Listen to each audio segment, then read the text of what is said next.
Ito, kakain tayo mga guys. Ito na. Ito na yung ating ulam. Tikman nga natin itong ulam na ulam ng mga taga-probinsya. Ito yung ulam ng taga-probinsya. Oh, gulay na naman ulit. Oh. Ulam ng taga-probinsya mga idol. Oh, kalabasa. Oh, tikman nga natin kalabasa. Tapos itlog Itlog. Talaga naman.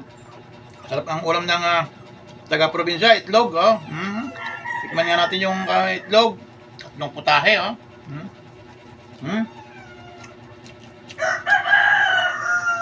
Itlog pala ng Kala ko itlog ng manok. Itlog pala ng isda.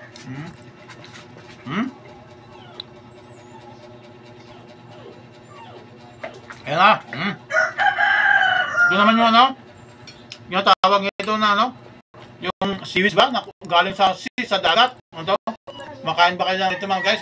Seaweeds. Tawag nito sa English.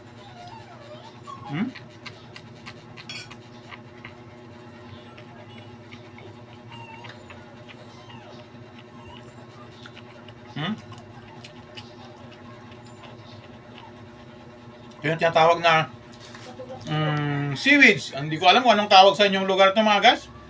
Ano bang tawag sa inyong lugar nito? At ang nalalaman ko lang ng tawag dito ay seaweeds kasi galing sa sea, galing sa dagat.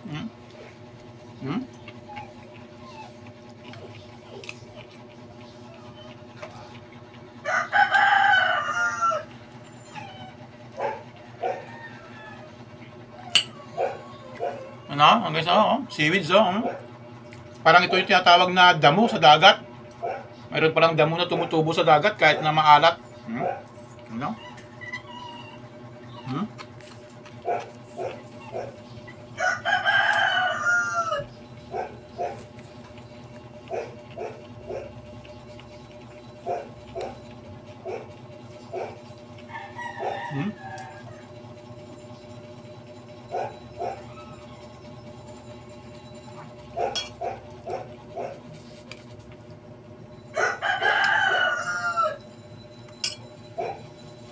Sarap guys, tara na, ulam tayo.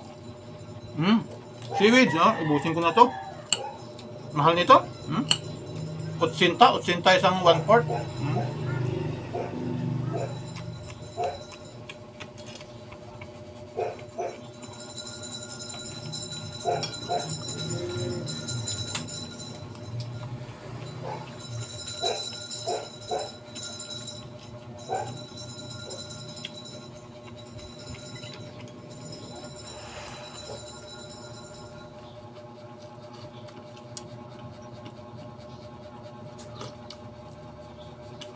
Sarap.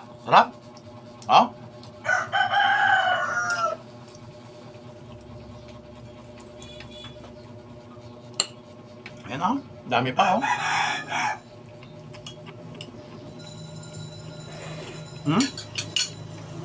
Okay, sarap. Okay na, Gunjin, okay.